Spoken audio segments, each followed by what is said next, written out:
the smell of caramelized sugar was the last thing Eleanor remembered before the lights became blurred, shimmering edges around Vivian's triumphant, vicious smirk. Eleanor had one agonizing, silent choice: swallow the insult and the dense, glittering wedge of cake to save the perfect televised image of her sister's 30th birthday gala, or refuse and finally break the decade-long charade of familial affection. Eleanor always chose the path of least resistance. It was her fatal flaw: passive compliance. A desperate, deep-seated need for external validation, particularly from the sister who had perfected the art of public sabotage. So, she ate the slice, knowing it contained not just gluten, but the walnuts Vivian knew triggered her worst allergies. Look at her. Vivian had purred to the cameras aimed at the grand table at the yacht club in Seattle, the frosting sticky and sweet on Eleanor's tongue. My little baby sister, always needing attention, even with her imaginary tummy issues. Such a drama queen. The crowd chuckled politely, used to Vivian's brutal humor. Eleanor swallowed the last bite, forcing a shaky smile. The first tremor hit her hands immediately, a buzzing static that traveled up her arms, quickly followed by the constricted sandpaper burn in her throat. She gripped the crystal water glass so tightly the facets dug painful grooves into her palm. "It's fine. I'm fine. She'll approve if I just get through this." Why did I always believe that the next performance would be enough to finally earn her love? By the time the paramedics arrived, responding to a breathless 911 call from an alarmed catering manager, not Vivian, Eleanor's chest was locked. The world was a muffled roar, punctuated by Vivian's detached, high-pitched laughter echoing near the door. The emergency room at Providence Medical Center was sterile, cold, and smelled sharply of bleach and adrenaline. Dr. Chen gripped Eleanor's pale wrist, his voice grave, cutting through the haze of anaphylaxis. "We stopped the primary reaction, but the systemic shock caused significant damage.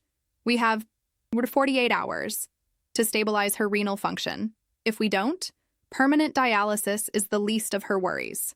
The clock, silent and absolute, had begun ticking down on Eleanor's life. The rhythmic, high-pitched beep, beep, beep of the monitor was the only constant sound in the isolation room. Eleanor's tongue felt heavy, and the rough synthetic blanket chafed against the skin of her arm, where a massive purple bruise bloomed around the IV site.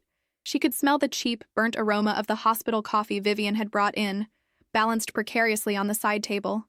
Vivian entered, her tailored gray suit looking ludicrously out of place against the sterile white of the Providence Medical Center in Washington. Her expression was perfectly modulated, a mask of harassed concern. "Honestly, Elle, you couldn't have checked the ingredients list. Now I have to deal with the police report here in Seattle and the insurance forms. It's exhausting." Vivian didn't ask how Eleanor felt. She detailed her own inconvenience. Eleanor simply closed her eyes, trying to regulate the shaky, shallow breaths that still felt too expensive to take. She needed to focus on Dr. Chen's warning. 48 hours. Every second wasted arguing was time stolen from her recovery. This silent battlefield was the only kind of fight I had ever known how to wage against her, hoping my absence of response would eventually make her retreat. Vivian tapped a crisp sheaf of papers against the metal railing of the bed. "The catering company is trying to suggest you knew about the nuts and ingested them deliberately. We need to shut that down. Just sign this affidavit. It states you were merely unwell and that the cake was unanticipatedly rich. It minimizes the scope, gets them off the hook, and keeps the whole unfortunate incident private. It simplifies everything." The paper was cold against Eleanor's clammy palm. Her vision swam, the fine print blurring into illegible smudge marks. Signing this meant protecting Vivian's pristine reputation and actively downplaying the attempted poisoning. But refusing meant facing the inevitable tantrum, the icy withdrawal of approval. With a trembling hand that felt disconnected from her own will, Eleanor scribbled her signature onto the liability waiver. Passive compliance. She protected her abuser, even while her kidneys were failing. The scent of antiseptic seemed to intensify, mocking her weakness. Tire etapa 3. Obstáculo. 1. Desafio prático. 25% da história, plus CTAs invisíveis. The immediate, practical challenge wasn't her failing health. It was the fight to control the narrative that Vivian was already weaving around the incident, using the hospital as her stage. Dr. Chen returned, his brow furrowed, a clipboard tucked under his arm. He adjusted the oxygen tube resting near Eleanor's nose, the plastic feeling slick against her skin. "Ms. Vance, Your vitals are stabilizing, but we are still racing against that mindfeet 8-hour deadline. To save your renal function, we need absolute calm, no stress, and frankly, your sister's presence is escalating your heart rate." He paused, looking directly at Eleanor. She told the charge nurse that this was simply a panic attack, not anaphylaxis. "She's actively undermining the urgency of your condition." His directness was startling. No one in my life had ever challenged Vivian's version of reality so plainly. Eleanor's blood pressure monitor spiked, beeping insistently. She saw the familiar tactic, Vivian controlling the perception, making Eleanor seem dramatic or unreliable. If the doctors started to doubt the severity of the incident, they might ease up on the aggressive treatments required to save her kidneys. This was her first physical obstacle. She had to prove the poisoning was real, without the ability to speak more than a croak. She reached for the discarded aluminum tray, the cold metal rattling loudly against the bedside table.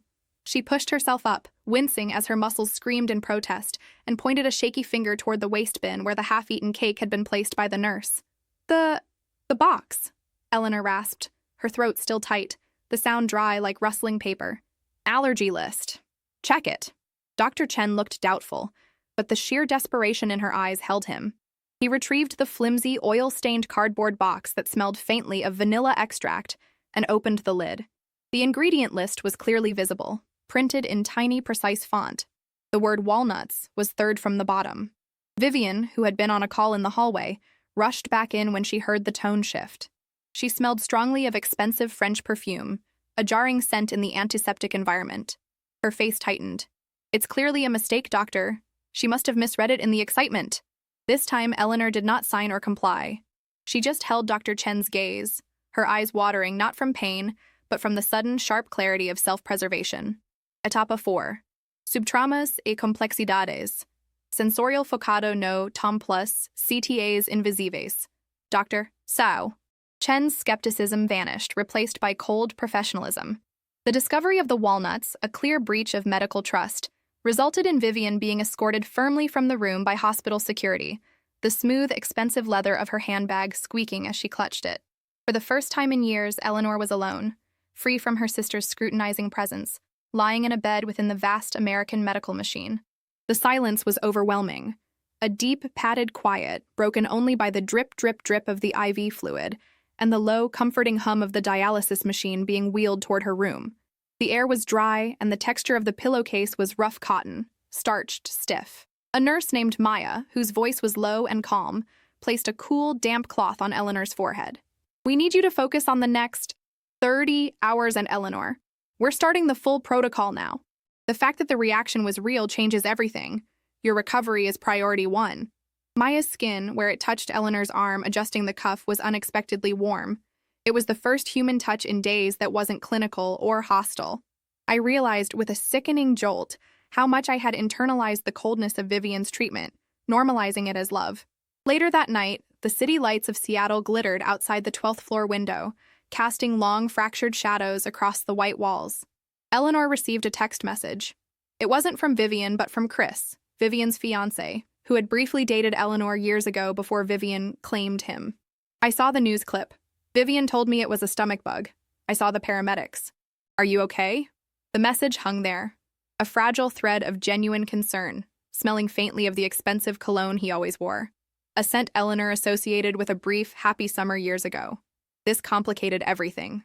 Chris had been instrumental in bankrolling Vivian's lavish party, and his loyalty seemed absolute. Eleanor's case, passive compliance, was being challenged not just by the need for survival, but by the reemergence of an old, buried attachment. She could expose Vivian to Chris, risking their entire relationship and perhaps gaining an ally, or she could keep silent, protecting the facade and remaining isolated.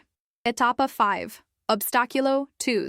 Dilema moral. 50% da historia. Irreversão 1. The cold, clinical hum of the hospital room was broken by a sudden, sharp ringing. Not her phone, but the landline. It was Chris. Eleanor picked up the receiver, the black plastic hard and unfamiliar against her ear. "Eleanor, look, I'm being honest. Vivian is spinning this hard. She's claiming you self-sabotaged because you couldn't handle the attention being off you. That's why she signed that affidavit." His voice, usually smooth and confident, cracked slightly. This was the moral dilemma: protect the truth which would shatter Chris's life and potentially expose Vivian as a criminal, or maintain her silence, sacrificing her chance for justice and keeping the toxic peace. Passive compliance. Demanded silence. But the sharp, agonizing pain in her lower back, a constant reminder of the kidney damage, demanded the truth. "Chris," Eleanor whispered, her voice still raw, the words tasting metallic. "She brought the cake.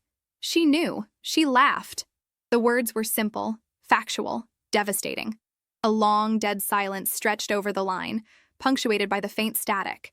Then, the Reverso one hit, unexpected and brutal. Chris didn't immediately defend Vivian. Instead, he cleared his throat, the sound loud in the receiver.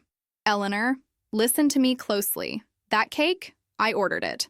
A special vegan, gluten-free option from that artisan place downtown. I know you hate nuts, but I specifically told the baker no nuts. I wanted you to have something safe, something nice, because I saw how miserable Vivian was making you at the party. I was trying to look out for you." Eleanor's blood ran cold. She clamped the receiver tighter, the plastic edges digging into her knuckles. It wasn't Vivian who ordered the cake. The cake was meant to be an act of kindness, a secret gesture of support from Chris. The bitterness of the betrayal, the planned public humiliation, that was Vivian's work. But the instrument, the cake, was meant to be safe. Then who put the walnuts in the cake? And why was Vivian so quick to downplay it if she didn't initiate the poisoning? The smell of latex from the examination gloves the nurse had left behind suddenly seemed sickeningly sweet. The time frame, the critical 24 hours are remaining, slammed back into focus. This was no mere familial spat. This was a deliberate attempt on her life. And if Chris ordered the safe cake, someone, perhaps someone closer to home, had tampered with it. After it left the bakery, and before it reached the yacht club. Etapa 6. Consequências da reversão. O tempo está acabando. Reforçar prazo. Plus. CTAs invisíveis. Chris, his voice ragged with disbelief on the phone, immediately offered to fly out to Seattle. But Eleanor stopped him. "No. Stay put. Whoever did this is nearby. You being here gives Vivian an excuse to deflect." The sudden shift from victim to detective energized her, but the physical reality remained grim. Dr. Chen's stern face appeared in the doorway. "We had a small spike in creatinine. You need rest. We are down to the critical 20 hours. Eleanor hung up, the realization of Chris's intended kindness twisting into a bitter knot in her stomach. He hadn't been mocking her. He had been trying to protect her, a layer of protection that Vivian had violently stripped away. The texture of the thin cotton gown felt rough, irritating her skin as she shifted, trying to find a comfortable position that wouldn't exacerbate the dull ache spreading across her abdomen. The truth was far more terrifying than the lie. The lie had familiar boundaries, but the truth meant true malice from an unknown source. She smelled the metallic, slightly sweet odor of her own sweat, a sign of her body struggling to process the toxins. She remembered the moment Vivian handed her the cake slice. Vivian hadn't looked surprised. She had looked smug, triumphant, as if witnessing a performance she had meticulously planned. If Vivian hadn't ordered the poisonous cake, she must have known it was poisoned and ensured Eleanor ate that specific, adulterated slice. This was less about a petty attempt at humiliation and more about calculated murder. Eleanor reached for the room phone, her hand surprisingly steady. She called the yacht club manager, Mr. Davies, in the cold corporate calm of the Pacific Northwest. She had to understand the logistics. Mr. Davies, about the cake table. Were the specialty items delivered separately? He confirmed that Chris's order, the gluten-free, nut-free portion, had arrived earlier that day, placed in a separate, labeled box. The main birthday cake, Vivian's choice, arrived just before the guests. This meant the safe cake had been sitting, unsupervised, at the venue for hours. A small, dry chuckle escaped Eleanor's lips. Her passive compliance hadn't just endangered her life, it had almost allowed a meticulous killer to walk free. Já se etapa 7.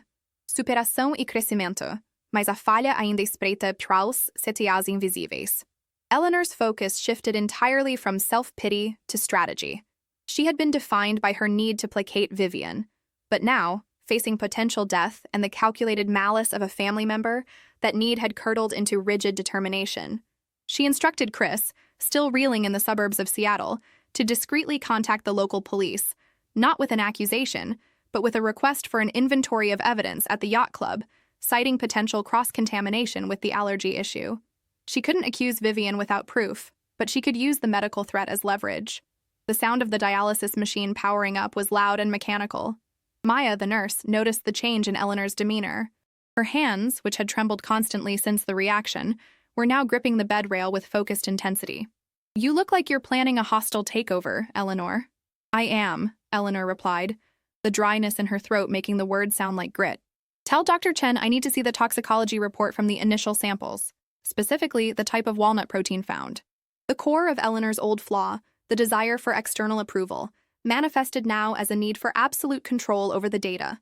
She needed to be the one to solve this, to present the airtight case rather than trusting the authorities entirely. Even in the face of death, I still craved the perfect, undeniable presentation, the winning performance that would finally silence the critics, even if the only critic left was the woman who tried to kill me. The report, when it came, was confusing. The nuts weren't simple chopped walnuts. The report indicated a highly refined processed walnut paste, a concentrated additive, not a natural baking ingredient. The texture of the paper was slick and cool under Eleanor's fingertip. The complexity of the toxin suggested premeditation, not a simple kitchen mix-up. This was beyond the scope of a casual saboteur at the catering table. Someone brought the paste to the venue and applied it directly to Chris's specific slice, the one they knew Eleanor would be forced to eat. The deadline loomed. Only 15 hours remained until the critical window for her kidneys closed. The truth, Eleanor realized, lay not just at the yacht club, but in the careful, controlled home environment they shared. Juarez etapa 8. Obstáculo. A crise máxima. 75%. Perda total causada pela falha, plus CTAs invisíveis. The crisis hit when Detective Reynolds arrived, a tall, weary man from the Seattle PD, smelling faintly of rain and stale coffee. He showed Eleanor a photograph on his tablet, the bright screen illuminating the harsh shadows under her eyes. It was a close-up of the discarded cake box from the yacht club, the one Eleanor had signed to protect Vivian. The signed affidavit Eleanor had executed, her act of passive compliance, was now the primary evidence against her, used by Vivian to construct an impenetrable defense. "Your sister reported that you confessed to lying about the severity of your allergy to avoid attending the party," Detective Reynolds stated flatly. "The affidavit you signed supports her claim that the incident was merely a panic attack. She claimed the police report was overzealous. Your signature, Eleanor, makes this an open and shut case of self-harm for attention, not attempted murder. She is now petitioning for power of attorney, claiming you are mentally unstable and need protection." Eleanor stared at the photo. Her signature, shaky yet definitive, seemed to mock her from the screen. She had signed her own psychological imprisonment warrant. This was the ultimate consequence of her fatal flaw. By constantly seeking to smooth over conflict and earn approval, she had given Vivian the tool to destroy her entirely. Her entire life, her home, her assets, her freedom, was about to be transferred into the hands of the person who tried to kill her. I had spent my whole life performing for her, and in the end, that performance became my cage. The pain in her flank flared, sharp and debilitating, a physical manifestation of the absolute loss. Dr. Chen rushed in. "Eleanor, your vital signs are plummeting. We need to administer the emergency treatment now. We have 7 hours left. You need to focus on survival, not this." He was right, but without freedom, survival felt irrelevant. Eleanor closed her eyes, trying to recall every sensory detail of the last few days, searching for the one misplaced thread that could unravel Vivian's meticulously constructed lie. She heard the faint, distant sirens outside the hospital in the busy city, a constant backdrop of emergency in the United States. The bed sheets, once merely rough, now felt like restraints. Cheers, etapa 9. A noite escura da alma. Mudança interna obrigatória, plus CTAs invisíveis. Strapped to the dialysis machine, the sterile cold of the fluid entering her veins offered temporary relief, but the weight of her impending loss remained crushing. Eleanor stared at the monitor, watching the slow, tedious process of her blood being cleaned, contemplating the fact that she might survive the poisoning only to become Vivian's property. This was the abyss. Her passive compliance hadn't just nearly killed her, it had validated every abusive act her sister had ever committed. She finally allowed herself to feel the pure, unadulterated fury she had suppressed for decades. It wasn't the shaking fear of anaphylaxis, but a cold, heavy rage that settled deep in her core. She didn't want to perform or win approval anymore. She wanted justice. And more importantly, she wanted separation.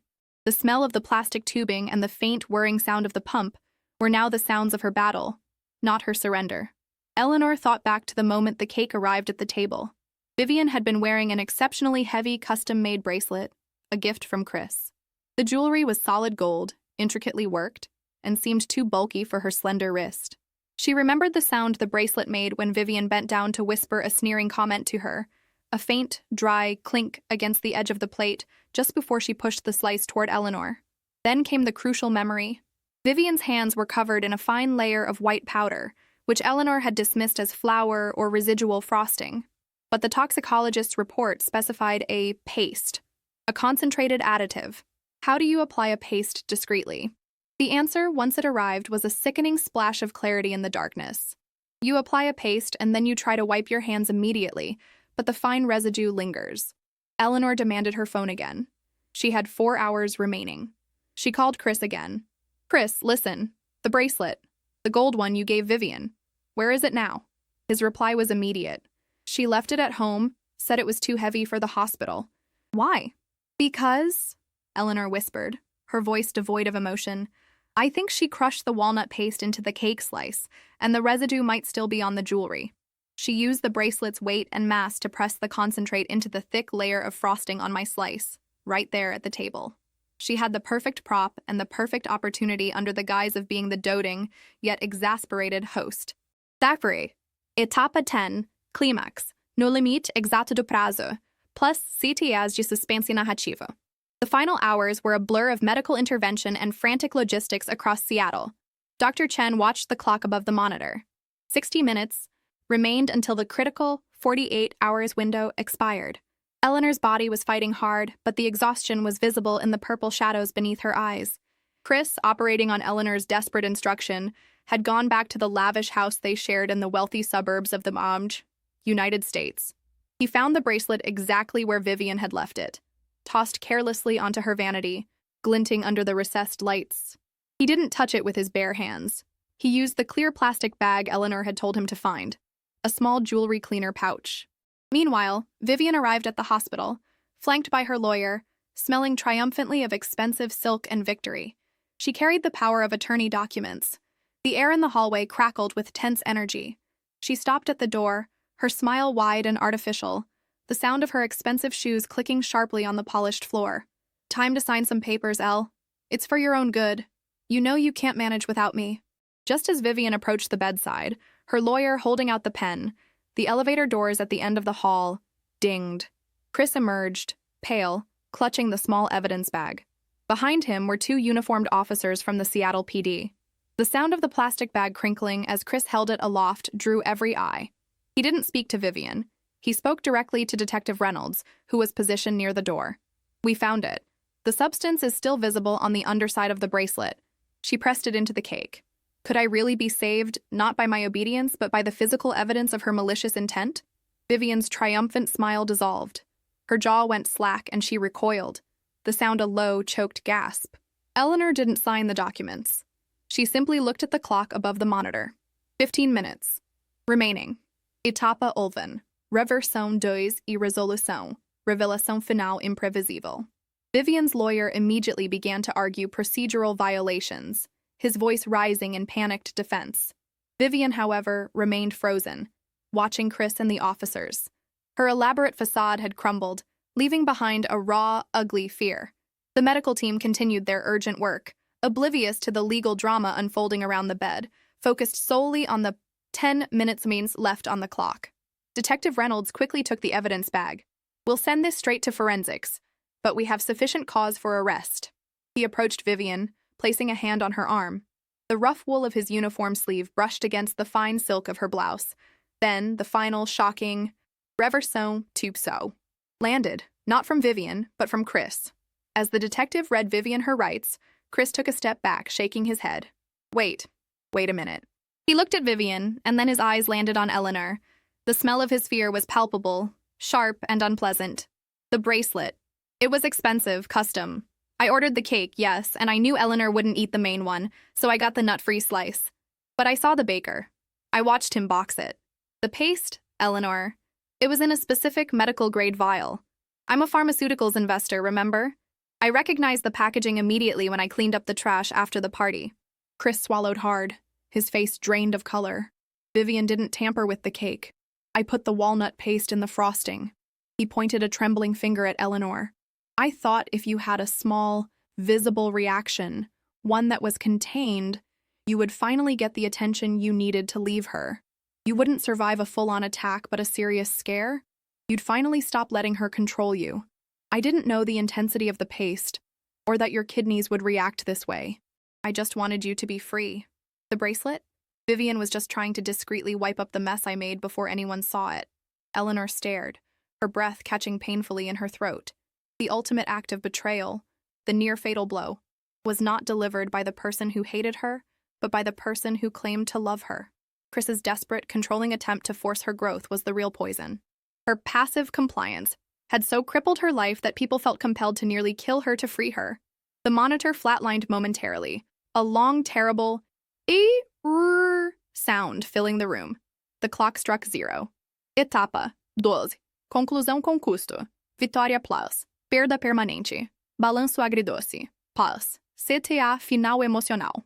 The flat line was immediately rectified by the magical team. A jolt, a wave of cold sweat, and the sharp, burning sensation of a successful resuscitation. Eleanor woke hours later, the dialysis machine silent. Dr. Chen gave a tight, weary smile. You made it, Eleanor. Your kidneys will recover, slowly, but the acute failure has passed. It was a close call. The victory was hers, survival and the truth. Chris was immediately taken into custody. Vivian, released shortly after, having been the target of a false accusation, stood at the foot of Eleanor's bed 2 days later, not gloating, but simply observing. The room smelled of fresh flowers Eleanor couldn't yet appreciate. Vivian's face was hard, stripped of its former triumphant gloss. You still signed the affidavit, Eleanor, Vivian said, her voice flat. You still protected me, even when you thought I tried to kill you. That doesn't change. No, Eleanor replied, touching the small silver port inserted into her arm for future treatments, the smooth metal a constant reminder of her brush with death. It changes everything. I signed it because I was afraid of the confrontation, but I exposed the truth because I'm done being afraid of you, or anyone else trying to control my narrative. The loss was permanent and deep. The familial bond was finally irreparably severed. Eleanor never spoke to Vivian again, refusing all contact, realizing the damage of their toxic dynamic was too great to mend. She sold her stake in the family business, leaving Seattle for a small town on the opposite coast of the United States, choosing a life of independence and anonymity. Her triumph was freedom. Her cost was the irreversible loss of her sister, her home, and a part of her physical health. The need for follow-up medical care would be a permanent scar. She learned that compliance buys safety from minor trouble, but guarantees total destruction when facing true malice. The last trace of that life was the faint, lingering metallic smell on her skin, a remnant of the hospital, a constant echo of the moment she chose to speak the truth instead of swallowing the poison.